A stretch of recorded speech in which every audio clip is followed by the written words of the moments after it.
जय ओम श्री द्वारिकाधीश की जय, श्री डोंगरे जी महाराज की जय। ओम श्री गणपति महाराज की जय। वक्रतुंड महाकाय सूर्यकोटि समप्रभ निर्विघ्नं कुरु मे देव सर्वकार्येषु सदा सर्वदा। ओम सौनु करो कल्याण हे दयालु प्रभु, सौनु करो कल्याण। ओम श्री हनुमान जी महाराज की जय। ओम श्री रामचंद्र भगवान की जय। ओम श्री गायत्री मात की जय। ओम श्री सोमनाथ महादेव की जय। ओम श्री भारत माता की जय। वंदे वेद मातरम। ओम नमो भगवते वासुदेवाय।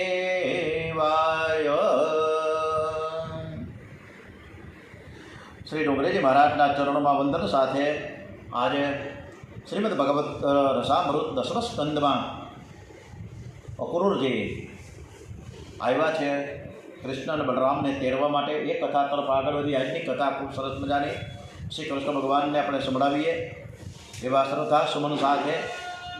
आज 26મી सप्टेम्बर है, शुक्रवार है। जय संतोषी माता। पूरी बेल अटकने का जय संतोषी माता।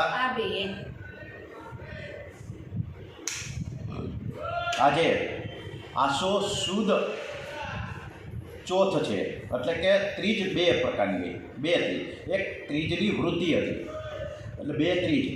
आज चौथ है पर नोरतु पांचमू है।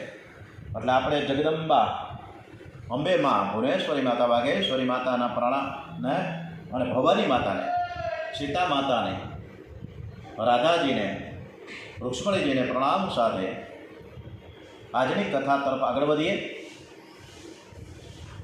सवार थयुं, यशोदा माए श्री कृष्ण अने बलरामजी ने जगाड्या छे। सरस मजाना सरस सरस सुगंधी तेलथी चोळ्या। यशोदा माए लाला ने स्नान कराव्युं छे। लालाए पीतांबर पहेर्युं छे। यशोदा माए लालानो छेल्लो आ श्रृंगार कर्यो छे। लाला ने श्रृंगार करता करता यशोदा बा रड़ी पड्या छे। यशोदा मानो प्रेम जोईने लालानी आंखमां आंसू आव्यो। मां तू रड़ीश नहीं, तने रड़ती जोईने मने दुख थाय छे। लालाना देखता माने रड़वुं गमतुं नथी, कारण के एनाथी लालाने दुख थाय छे। माए दुखनो वेग दबाव्यो। आ बाजू अक्रूरजी पण रथ तैयार करीने आंगणामां आवी गया छे। गोपीओने खबर पड़ी सौ यशोदाजीना आंगणामां आवी। आजे तो श्री राधाजी पर रड़े छे। 9 वर्षनी अवस्था छे, बहु सादो श्रृंगार छे। अने ज्यारथी जाण्युं के श्री कृष्ण मथुरा जवाना छे अने त्यारथी राधाजी मूर्छामां। केटलीक गोपीओ राधाजीनी सेवामां छे, केटलीक गोपीओ रथने घेरीने बेठी छे। કેટલીક અક્રૂરજી સાથે વાતો કરે કે અક્રૂરજી તમે કેવા છો? તમે અમારું ગોકુળ ગામ હું ઉજળ કરવા બેઠા? તમે આવ્યા જ શું કામ? અક્રૂર અમે તમને ખરું એ કહીએ કે કનીઓ દેખાતો નથી ને તો અમારી ગાયો ઘાસ ખાતી નથી, પાણી પીતી નથી। અક્રૂર આ ગાયોનો તને નિહાળો લાગશે। અક્રૂર તને અમારી પણ દયા નથી આવતી। अक्रूर तारा चरण में अमे वंदन करे तारे पगे लागी लई। तू कहीश ने तो तारा घरे कोईपण काम हलका में हलकू काम करवा माटे अमे तैयार छीए, पण एक शरणफळ मारा कानुड़ा मारा द्वारिकाधीश मारा लाला ने अमाराथी विखूटा ना पाडो।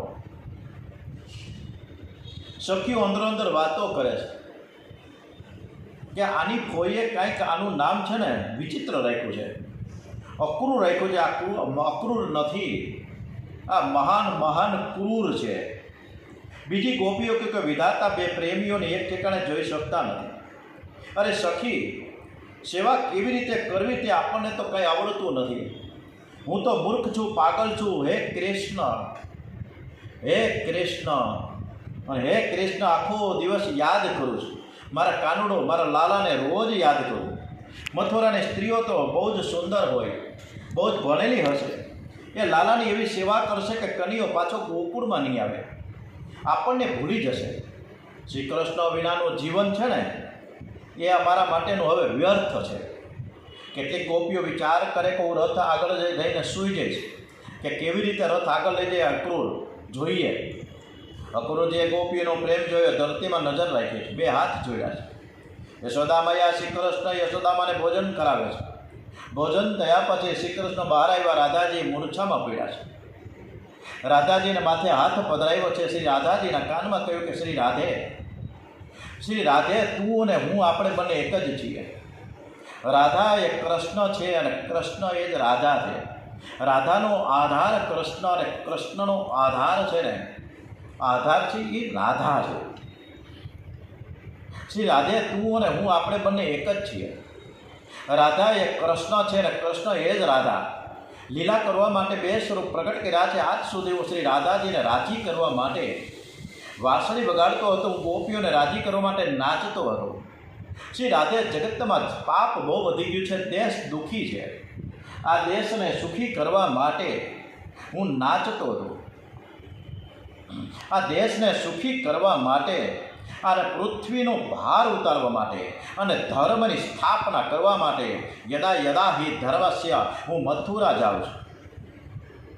હું જાઉં છું, પણ મેં મારા પ્રાણ તમારામાં રાખ્યા છે. શ્રી રાધે હું તને શું કહું, આ વાંસળી મને પ્યારી, બહુ જ મારા પ્રાણ કરતા, મારા જીવ કરતાં પણ મને વહાલી વહાલે છે. આજથી હું વાંસળી નહીં વગાડું. મથુરામાં ગયા પછી હું શંખ વગાડીશ. વાંસળી છે ને એ રાધાજીના હાથમાં આપીને કહ્યું કે શ્રી રાધે તું જ્યારે વાંસળી વગાડીશ ને ત્યારે હું દોડતો તને મળવા આવીશ. શ્રી રાધાજી એક અક્ષર બોલી શકતા નથી. ગોપીઓને કૃષ્ણે કહ્યું કે જો તમે રડશો તો મારા પ્રયાણને અપશુકન થશે.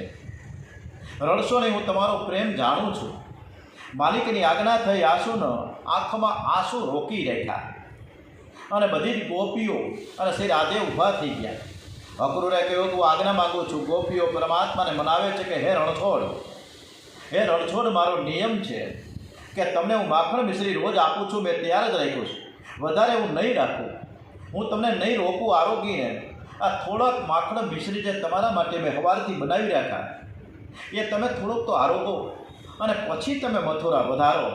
બીજી ગોપી કે મારો નિયમ છે કે સાયંકાળે મારા કૃષ્ણને હું તિલક કરું, લાલાની હું આરતી ઉતારું. જ્યારે પધારો ત્યારે બે ઘડી આવી જાજો, વધારે હું નહીં રોકું. ગોપી પ્રેમનું ખૂબ જ વર્ણન થયું છે. પ્રભુએ બધાને જ આશ્વાસન આપ્યું. શ્રી કૃષ્ણ અને બલરામ રથમાં બેઠા, રથમાં બિરાજેલા શ્રી કૃષ્ણના દર્શન કરતા ગોપીઓ વ્યાકુળ થઈ ગઈ છે. કનીઓ જાય છે, હવે દર્શન ક્યારે થશે? ગોપીઓએ દબાવી રાખેલા આંસુ બહાર ધસી આવ્યા. હાથ ઊંચો કર્યો અને કહે છે કે હે ગોવિંદ, હે દામોદર, હે પ્રાણ પ્યારે, હે બાંકે બિહારી, હે રણછોડ રાયજી, હે દ્વારિકાધીશ, તમે વહેલા આવજો. હે દામોદર, હે ગોવિંદ, અમે તમારા આધારે જીવીએ છીએ, અમારો તમે ત્યાગ ન કરો. પ્રભુએ અક્રૂરની સામે જોયો, ઇશારો કર્યો કે તમે રથ ચડાવો ઝડપથી. અક્રૂરે રથ ચડાવ્યો ત્યારે ગોપીઓ બહુ વ્યાકુળ થઈ ગઈ. હે અક્રૂર, તું મને ગોવિંદના દર્શન કરવા દે ને. મેં કોઈ દિવસ દર્શન કર્યા નથી. અક્રૂર, તું જાણે ક્રૂર થઈ ગયો હોય એવું મને લાગે છે. તને મારી દયા પણ આવતી નથી. અક્રૂરે રથ ચલાવ્યો છે. કેટલીક ગોપીઓને મૂર્છા આવી ગઈ. અત્યાર સુધી યશોદામાં ધીરજ રાખીને તે ઊભા હતા. યશોદામાંનો લાડીલો કનીયો જાય છે. એણે કહ્યું કે મારા લાલાને કેમ કોઈ રોકતું નથી. અને એ વખતે માને લોક લજાનું ભાન ન રહ્યું અને તે રથની પાછળ દોડવા લાગી છે. પ્રભુએ જોયું કે મારી મા દોડે છે. શ્રી કૃષ્ણ નીચે ઉતર્યા. યશોદામાં દોડતા આવ્યા અને કહ્યું કે બેટા, મારી ઈચ્છા હતી કે તું મારી આંખથી દૂર ન જાય. તને આનંદમાં જોવા માટે તો મેં હંમેશા પ્રયત્ન કર્યો છે. હવે તને મથુરામાં જવાની જો ઈચ્છા છે, હું ના નથી પાડતી. તારું સુખ એ જ મારું સુખ. મારો લાલો તો એવો છે કે તેને યાદ કરીને સૌ કોઈ રડે. હું તને યાદ કરીને રડીશ. રડવામાં અતિ સુખ છે. પરમાત્માનું સ્મરણ કરતાં કરતાં વિયોગમાં જે રડે છે એના દુઃખનો અંત આવે છે. આ જીવ અનેક જન્મથી રડતો આવ્યો છે. કોઈ પૈસા માટે રડે છે, તો કોઈ કીર્તિ માટે રડે છે, કોઈ પદ માટે રડે છે. આ જીવ કોઈ દિવસ પરમાત્મા માટે રડતો નથી. યશોદામાં કહે કે બેટા હું તને યાદ કરીને રડીશ. યશોદાજીએ લાલાનો હાથ દાઉદજીના હાથમાં આપ્યો ને કહ્યું કે બેટા તું મોટો છે, તું એને સાચવજે. કનિયો કોઈ જગ્યાએ જાય નહીં એવી મારી ઈચ્છા છે. કોઈ વખત કનિયો બહુ હટ કરે તો કનિયો જેમ રાજી થાય ને એમ તમે કરજો. માએ લાલાને કહ્યું કે બેટા આજ સુધી કોઈ દિવસ તને કહ્યું નથી, મારી કહેવાની ઈચ્છા પણ ન હતી, પણ આજે તું જાય છે તેથી કહું છું કે તું મને માં માં માં કહીને જે બોલાવે છે ને. પણ લોકો વાતો કરતા હતા, અત્યારે પણ વાતો એવી કરે છે કે હું તારી માં નથી, દેવકી તારી માં છે, હું તો તારી દાસી છું, હું તો તારી ધાવ છું. બેટા મેં તો તને ધવડાવ્યો છે. બેટા હું તે જાણતી નથી, હું તો એટલું જ જાણું કે મેં તને પ્રેમ કર્યો છે અને મેં તને નાનેથી મોટો કર્યો. હું એક જ ઈચ્છા રાખતી હતી કે લાલાને ઓછું ન આવે, એ સિવાય મેં બીજો કોઈ વિચાર કર્યો નથી. બેટા આજે મને યાદ આવે છે કે મેં તને એક વખત ખાંડડીએ બાંધ્યો હતો, એ મારી ભૂલ હતી. આ માટે તારી માં છે ને તારી પાસે માફી માંગે છે. બેટા મનમાં તું કંઈ ન રાખતો, તારી ઈચ્છા હોય ત્યારે તું ઘેર આવજે. યશોદામાં ખૂબ રડે છે, ઘરની ગાયો રડે છે, વૃંદાવનને પશુ પક્ષીઓ પણ રડે છે, ગોપીઓ રડે છે કે મારો કનિયો જાય છે. બધાનો પ્રેમ જેને અક્રૂરજી પર રડવા લાગ્યા. શ્રી કૃષ્ણ માના ચરણમાં વંદન કરે છે. માં આજે તે બોલી હવે ફરીથી ન બોલતી. લોકો ગમે તે કહે પણ આ કાનુડો, આ તારો લાલો એ તારો જ દીકરો છે, હું તારો જ છું અને તું મારી માં છું અને હું કાયમ ને કાયમ તારો દીકરો જ રહીશ. માં તે બાંધ્યો છે તે પ્રેમથી બાંધ્યો. માં તારો પ્રેમ છે ને એ કનિયો કોઈ દિવસ નહીં ભૂલે. માં હું આવીશ, માં રડીશ નહીં. માં તું મને આશીર્વાદ આપ. માં લાલાને છાતી સાથે આલિંગન આપે છે. શ્રી કૃષ્ણ બલરામજી રથમાં બેઠા અને રથ ધીમે ધીમે ધીમે ધીમે આગળ વધતા મથુરા તરફ પ્રયાણ કરે છે. સુખદેવજી મહારાજ વર્ણન કરે છે કે રાજન કનિયો નિષ્ઠુર નથી, એ તો બહુ દયાળુ છે, અતિશય પ્રેમ કરે છે. શ્રી કૃષ્ણ પ્રેમની મૂર્તિ છે. પ્રભુએ વિચાર કર્યો કે વ્રજવાસીઓ મારું સતત ધ્યાન ધરે તો મારા સ્વરૂપને પ્રાપ્ત થશે. ધ્યાન સંયોગમાં થતું નથી, વિયોગમાં જ થાય છે. શ્રી કૃષ્ણનું સતત ધ્યાન કરવામાં આવે એ માટે જાણીને વિયોગ આપ્યો છે. કેટલાક સંતો તે વર્ણન કરે છે કે શ્રી કૃષ્ણનો રથ જ્યારે નીકળો ને ત્યારે જેટલી ગોપીઓ રથની પાછળ દોડતી હતી ને એટલા શ્રી કૃષ્ણના સ્વરૂપો પ્રગટ થયા. શ્રી કૃષ્ણ એક એક ગોપીના કાનમાં કહે છે કે તું મને સંતાડી જાય, મારે જવું નથી, કોઈને કહીશ નહીં કે હું અહીંયા જ છું. આથી કેટલીક ગોપીઓને અનુભવ થાય છે કે શ્રી કૃષ્ણ રથમાંથી અમારા માટેથી નીચે ઉતર્યા. કોઈને એમ લાગે કે મારી સાથે આવ્યા છે, કોઈને એમ લાગે કે મારે ઘેર આવ્યા છે. આમ ગોપીની આંખમાં કૃષ્ણ છે, ગોપીના હૃદયમાં કૃષ્ણ છે, ગોપીના રોમે રોમમાં કૃષ્ણ છે. ગોપી કૃષ્ણ રૂપ છે. ભક્ત અને ભગવાન બંનેથી એક જ હોય છે. ગોપીઓને તે આવો અનુભવ કરાવે છે. બહિરંગમાં વિયોગ છે અને અંતરંગમાં સંયોગ છે. અક્રૂરજી જમનાજીના ધરા સુધી રથને લઈ આવ્યા છે. રથમાં શ્રી કૃષ્ણ અને બલરામ બિરાજમાન છે. અક્રૂરજી સ્નાન કરીને મધ્યાહની સંધ્યા કરે છે. ત્યારે તેમને યમુનાજીમાં શ્રી કૃષ્ણના દર્શન થાય છે. શ્રી કૃષ્ણ રથમાં બિરાજાય છે અને જમનાજીમાં પણ દેખાય છે. અક્રૂરજીને હવે ખાતરી થઈ ગઈ કે શ્રી કૃષ્ણ એ પરમાત્મા છે, ઈશ્વર છે. ભગવાનના દર્શનનો આનંદ આવ્યો છે. અક્રૂરજી શ્રી કૃષ્ણની સ્તુતિ કરે છે. શ્રી કૃષ્ણ મથુરામાં પધારે છે. મથુરાની બહાર બગીચામાં નંદ બાબાએ મુકામ કર્યો. શ્રી કૃષ્ણે અક્રૂરજીને કહ્યું કે મારે બગીચામાં રહેવું છે. અક્રૂરજીને બહુ ઈચ્છા હતી કે મારું ઘર પવિત્ર થાય, મારે ઘેર પધારે. શ્રી કૃષ્ણે કહ્યું કે કાકા, મામાની ખબર લીધા વિના મારે કોઈને ઘેર જવું નથી. કંસ મામાની ખબર ખબર લઈને પછી હું તમારે ત્યાં આવીશ. અક્રૂરજી રાજમહેલમાં ગયા છે. કંસને ખબર મળ્યા કે શ્રી કૃષ્ણ અને બલરામને લઈને નંદ બાબા આવી ગયા છે. ગામની બહાર બગીચામાં મુકામ કર્યો છે. આવતીકાલે તમને મળશે. કંસ રાજી થયો. આ બાજુ શ્રી કૃષ્ણ અને બલરામ બગીચામાં આવ્યા છે. નંદ બાબા લાલાની પ્રતીક્ષા કરતા બેઠા છે. કનિયો આવ્યો. બધાને આનંદ થાય છે. નંદ બાબાએ લાલાને ગોદમાં લીધો, ત્યાર કરે છે. જશોદામાએ લાલાને ભાવે એવી સુંદર સુંદર સામગ્રી મળી છે. બાળ મિત્રો સાથે ભોજન કરવા બેઠા છે. શ્રી કૃષ્ણ માને છોડીને એવા આવું પહેલી જ વખત બન્યું છે. ભોજન કરતા યશોદા બાનો પ્રેમ બહુ યાદ આવ્યો. માં કેવો પ્રેમ કરે છે. શ્રી કૃષ્ણ યશોદામાનું સ્મરણ કરે છે. આંખમાં આંસુ આવી ગયા. કોળિયો હાથમાં રહી ગયો. ભોજન કરી શકતા નથી. નંદ બાબા કહે, બેટા તને શું થાય છે? લોકો લાલો કહે છે કે મારી મા મને બહુ જ યાદ આવે છે. મારી મા બહુ જ ભોળી છે. મારી મા ઘરમાં રડતી હશે. મારી માને કોણ સમજાવતું હશે? ભક્તિ તો એવી રીતે કરો કે ભગવાન કોઈ દિવસ તમને યાદ કરવા લાગે. આ જીવ ઈશ્વરનું સ્મરણ કરે ને તો એ સાધારણ ભક્તિ છે, પણ એવો પ્રેમ કરો, એવી ભક્તિ કરો કે ભગવાન કોઈ દિવસ આ જીવનું સ્મરણ કર્યા કરે. એ ભક્તિ છે. યશોદામાનો પ્રેમ એવો છે. શ્રી કૃષ્ણ ભોજન કરી શકતા નથી. શ્રી કૃષ્ણને ગાયો યાદ આવે છે. શ્રી કૃષ્ણ ગોકુળમાંથી પધાર્યા ત્યારથી ગાયો ઘાસ ખાતી નથી, પાણી પીતી નથી, મીટ માંડીને ભાભરે છે. અમારો ગોપાલ અદૃશ્ય થઈ ગયો તે ક્યારે આવશે? ગાયો લાલાની રાહ જુએ છે. ગાયો ખડ ખાતી નથી, ગાયો ઉપવાસ કરે છે. ગાયોનો નોકર તો પછી ભોજન કેવી રીતે કરી શકે? શ્રી કૃષ્ણ કહ્યું કે મહારાજ કંઈ ખાવું નથી.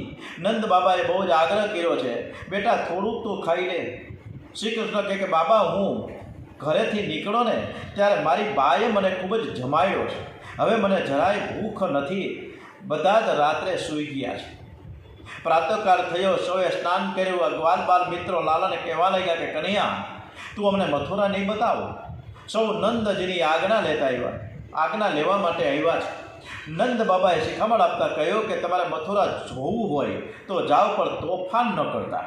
તમે જાણો છો કે આવડું મોટું શહેર છે, આ તો કંસ રાજાની રાજધાની છે. અહીં કંસ રાજાની જય બોલાવી પડે. લાલાની જય બોલો અને કદાચ કોઈને ખોટું લાગી જાય, અંધારું થાય પહેલાં પાછા આવી જજો. ગોપાળ મિત્રો સાથે શ્રી કૃષ્ણ મથુરામાં પ્રવેશ કર્યો. લાલાને જય જયકાર બોલાવે છે. બાળકોને જયકાર નથી બોલવું એમ છતાં પણ ઓટોમેટિક કૃષ્ણ કનૈયા લાલ કી જય, બાલકૃષ્ણ લાલ કી જય, જય જયકાર કરજે. બલરામજી મહારાજ કી જય. નથી બોલવું છતાં પણ જય જયકાર કરી રહ્યા છે. અને આ શબ્દો મથુરાની સ્ત્રીઓના કાને પડે. જે કામ કરતી હતી પડતું મૂકીને દર્શનની આતુરતાથી દોડવા લાગી. જે ભોજન કરતી હતી હાથમાં કોળીઓ લઈને દોડવા લાગી. આખા ગામમાં 11 વર્ષોથી દર્શનની જે આતુરતા હતી આજે ફળીભૂત થઈ. પ્રથમ દર્શનમાં પ્રભુએ એકનું મન જીતી લીધું છે. રાજમાર્ગ ઉપરથી જાય છે ત્યારે રસ્તામાં કંસનો એક ધોબી મળ્યો. આ રામા અવતારનો જીવ છે, જેણે શ્રી જાનકીમાની નિંદા કરી હતી. શ્રી સીતારામજી બહુ સરળ છે, જેણે નિંદા કરી હતી તેને જરા પણ સજા ન કરી. નિંદા કરે ને ધોબીને ઘેર જન્મ મળે છે. કંસનો ધોબી દુષ્ટ છે, બહુ અકળમાં, બહુ અભિમાનમાં ચાલે. એના ગુમાસ્તાઓની માથે લુગડાના પોટલા છે. ધોબીના શ્રી કૃષ્ણ કહે છે કે તમે બહુ કપડાં લઈ જાઓ છો, થોડા અમને પણ આપો ને, અમે અમારા મિત્રો, મારા ભાઈબંધને દોસ્તાર પણ પહેરીએ. ધોબી અકળમાં બોલવા લાગ્યો કે તમારા બાપ દાદાએ કોઈ દિવસ આવા કપડાં જોયા છે? આ કંસ મહારાજાના કપડાં છે, તમે શું સમજો? આ તમારું ગોકુળિયું ગામડું નથી. હું સિપાહીને બોલાવીશ અને તને પકડાવી દઈશ. ધોબી પ્રભુની બહુ નિંદા કરવા લાગ્યો છે. બલરામને બહુ ખોટું લાગ્યું. એમણે લાલાને કહ્યું કે એના મરણનો સનિપાત થયો છે, તું એને માર. અને મોટાભાઈ આજ્ઞા કરી. દોડતા જઈને તેના મુખ ઉપર થપ્પડ મારી. માલિકનો કાયદો છે, માનવ જે અંગથી વધારે પાપ કરે અંતકાળમાં એ જ અંગને વધુ સજા થાય છે. ધોબીએ વધારે પાપ એના મુખથી કર્યું છે એટલે એના મુખ ઉપર થપ્પડ મારી છે. એનું ધડ અને ડોકો અલગ થઈ ગયા. ગુમાસ્તા પોટલા મૂકીને ભાગ્યા. લાલાએ કહ્યું કે આ પોટલા છોડો. મિત્રો ગભરાયા. લાલાને કહ્યું કે નહીં. નંદ બાબાએ કહ્યું કે અત્યારે તોફાન કરવાનું નથી, તને ચોરી કરવાની ટેવ પડે છે, હજી સુધી જતી નથી. રસ્તામાં ધોબીને મારી નાખો અને એમને કપડાં લેવાનું કહે. કન્યો કે હું ચોરી કરતો નથી, આ બધું જ મારું જ છે અને હું જ માલિક છું. તમને આ પછી વધારે બધી જ ખબર પડી જશે. બાળકોને હિંમત થઈ નહીં અને શ્રી કૃષ્ણ જાતે પોટલા છોડે છે અને જાતે એક અને પિતાંબર પહેરાવે છે. કપડાં પહેરાવા લાગ્યા, જરીના દોપટ્ટા ઓઢાડવા લાગ્યા, સાફો બાંધી રહ્યા છે. પોતે કૃષ્ણ કન્યાના દોસ્તારને, એના ભાઈબંધોને, એના ગોપ બાળકોને પોતે જાતે શૃંગાર કરી રહ્યા છે, કપડાં પહેરાવી રહ્યા છે. આજ સુધી કાળી કામળી ઓઢી કુવાડોની સાથે ગાયો લઈને વૃંદાવનમાં જતા હતા, અને આજ સુધી જે માલિકના નિયમ હતો કે સીવેલા કપડાં પહેરવા નહીં, હાથમાં શસ્ત્ર લેવાનું, આજ સુધી ગોપાલ કૃષ્ણ હતા. હવે મથુરા નાથ થવાના છે. લાલાએ અને બલરામજીએ બહુ સુંદર સુંદર કપડાં પહેર્યા, બાળકો બહુ રાજી થઈ ગયા. રસ્તામાં કુબજા મળી, એ કંસની સેવા કરે છે, પણ 3 ઠેકાણે એ વાંકી છે. હાથમાં ચંદનનો કટોરો લઈને આવી છે. પ્રભુએ ચંદનની માગણી કરી, કુબજાએ ચંદન આપ્યું. ચંદન હૃદયને શીતળ કરે છે. પ્રભુએ વિચાર કર્યો કે ચંદન આપીને મારા રૂપમાં વધારો કરે છે, એથી એને સુંદર બનાવું. અને પ્રભુએ કુબજાના પગ ઉપર પગ રાખ્યો અને હડપથી પકડીને આંચકો માર્યો, અને 3 અંગ સીધા થઈ ગયા. બુદ્ધિ 3 ઠેકાણે વાંકી છે, અને બુદ્ધિના 3 વાંક છે, કામ, ક્રોધ અને લોભ, અને એને સીધા કરવાના છે. કુબજાનો પ્રભુએ ઉદ્ધાર કર્યો. પ્રભુ રાજમાર્ગથી જાય છે. મોટા મોટા મહાજન લોકો દુકાનમાં બેઠા છે. 2 માસ પછી ભાવ વધશે કે ઘટશે, ઘણા દુકાનમાં બેઠા બેઠા વિચાર કર્યા છે. અત્યારે સોની લોકો પણ વિચાર કરે કે કેટલો ભાવ જાય, ગ્રાહક આવશે કે નહીં આવે. લગભગ 1,50,000 જેવીની આસપાસ પહોંચાડે. કેટલું છાપામાં તો 1.5 લાખ જેવું સોનું થઈ ગયું. પણ છતાંય આપણે બધા હળિયું કાઢીએ કે સોનું લેવું જ જોઈએ. 2 માસ પછી ભાવ વધશે ઘટશે, દુકાનદાર બધા બેઠા બેઠા વિચાર કર્યા કરતા હતા. ઘણા ભાઈઓ બુદ્ધિનો ઉપયોગ પૈસા માટે કરે છે. બુદ્ધિનો ઉપયોગ પરમાત્માને માટે કરે તે બુદ્ધિમાન છે. આ વૈશ્ય વિચાર કર્યો કે આજે થોડોક ખર્ચ કરીએ તો કાલે લાભ થશે. દુકાનમાંથી બહાર આવ્યા, ભગવાનને હાથ જોડીને કહે કે આ તમારી દુકાન છે, નમસ્તે નમસ્તે. ભગવાન કહે છે કે હમ સબ સમજતે હૈ. વૈશ્ય પ્રભુને દુકાનમાં લઈ જાય છે. એમણે પ્રભુને બીજું કાંઈ આપ્યું નહીં, 5 સોપારી આપ્યા. ભગવાન કહે તમારી ઈચ્છા હોય તે માંગી લો. વૈશ્યએ કહ્યું કે પહેલી કૃપા કરો કે લક્ષ્મીજી અમારા ઘરમાં આવે, બીજા કોઈના ઘરમાં ન જાય. પ્રભુએ કહ્યું કે જ્યાં વૈરાગ્ય છે ત્યાં ભક્તિ છે. વૈશ્યએ કહ્યું વૈરાગ્યની જ્યારે અમારે અત્યારે જરૂર નથી, અમને લક્ષ્મી આપો. પ્રભુએ વૈશ્યનો ઉદ્ધાર કર્યો છે. આગળ ચાલ્યા. મોટો મંડપ દેખાયો. બ્રાહ્મણો યજ્ઞ કરતા હતા. કંસના સેવકો પહેરો ભરતા હતા. શ્રી કૃષ્ણનું સ્વરૂપ એવું મંગલમય છે, બધા એને જોતા જ રહી ગયા. શ્રી કૃષ્ણે મંડપમાં પ્રવેશ કર્યો, યજ્ઞનું દૃશ્ય ઉઠાવ્યું અને કડકડાટ કરતો તોડી નાખ્યું. બ્રાહ્મણો ગભરાઈ ગયા. યજ્ઞમાં વિઘ્ન આવ્યું અને યજમાનને કંઈક થઈ જશે કે શું. કંસના સેવકો દોડ્યા. દાઉદજીએ તેમને નસાડી દીકાવ્યા. મહેલ ઉપર જઈને કંસને ખબર આપી. કંસ ખૂબ જ ગુસ્સે થયો છે. મૃત્યુની છાયા જેના પર પડે એનો સ્વભાવ પણ વિપરીત બની જાય. શ્રી કૃષ્ણ બલરામ મિત્રોની સાથે બગીચામાં આવ્યા. નંદજીએ પૂછ્યું કે લાલા કંઈ તોફાન તો નથી કર્યું ને? શ્રી કૃષ્ણ કહ્યું કે ના બાબા, જરાય નથી કર્યું. બાબા બધા મને પૂછે કે તું કોનો દીકરો? હું કહું છું કે હું નંદજીનો દીકરો છું, યશોદામાનો દીકરો છું. બાબા ગામના લોકોએ જાણ્યું કે હું તમારો દીકરો છું. તે બધાએ અમને સારા સારા કપડાં આપ્યા, મારા મિત્રોને પણ કપડાં આપ્યા. નંદજી સમજ્યા કે આજ સુધી યાદવો સાથે તેના સંબંધો ખૂબ જ સારા છે, એટલે બધાએ સારો વ્યવહાર કર્યો છે. આજ સુધી મેં એને ઘણું આપ્યું. મારો કનિયો પ્રથમ વખત આવ્યો, તેથી આ બધાએ એને સારા સારા કપડાં આપ્યા છે, માન સન્માન આપ્યું. કંસે સભા ભરી છે. કંસનો હુકમ થયો. સેવક દોડતો દોડતો નંદ બાબાને ત્યાં બોલાવવા ગયો છે. નંદજી દરબારમાં જતા લાલાને કહેતા કે લાલા, મોટો બધો દરબાર છે, હું જાઉં છું. તારે પાછળથી આવવાનું છે અને શાંતિથી બેસવાનું છે, કંઈ તોફાન નથી કરવાનું. કરે એક બાબા, હું તોફાન તો કરીશ નહીં, પણ આપણે બધા તો ગામડાના છીએ, એટલે લોકો આપણને જો ચીડવશે ને તો પછી હું એને પછી શું કરીશ તમને પછી ખબર પડશે. મારા મિત્રો મને વાલા છે, અને જો એને કોઈ ત્રાસ આપશે તો પછી હું એને મારીશ. નંદ બાબા દરબારમાં ગયા, ત્યાં તેને કંસ રાજાને ભેટ આપી છે. દશતો આવતો દેખી ભગવાન મધુસૂદને હાથથી સૂંઢ ઝાલીને પટકી દીધો ભૂ પરે. આ બાજુ શ્રી કૃષ્ણ બલરામજી બાલમિત્રોની સાથે બહાર નીકળ્યા. રસ્તામાં કોવલિયા પીડ નામના હાથીને માર્યો છે, અને પછી સૌ સભામાં પ્રવેશ્યા ને ત્યારે બધાને આનંદ થઈ ગયો. ત્યાં બેઠા ઋષિઓને ખાતરી થઈ ગઈ કે ગાયત્રી જપ કરતા કરતા આજે અમે નારાયણનું ધ્યાન ધરીએ છીએ, અને આ તો પરમ બ્રહ્મ આવ્યા છે. સ્ત્રીઓને કામદેવ જેવા રૂપાળા લાગ્યા, કંસને કાળ જેવા દેખાયા, અને જેના હૃદયમાં જેવો ભાવ હતો એવા એમના દર્શન થયા છે. બોલીએ શ્રી કૃષ્ણ કનૈયા લાલ કી જય. હવે રાજસભામાં આવ્યા છે, કંસના દરબારમાં. એના સગા મામા આ કાનુડો આવ્યો છે, ભાણિયો અને બલરામજી. હવે શું થાય છે એ કથા આપણે આવતીકાલે કરીશું. ઓમ શ્રી કૃષ્ણ કનૈયા લાલ કી જય. હરે કૃષ્ણ કૃષ્ણ કૃષ્ણ હરે હરે, હરે રામ રામ રામ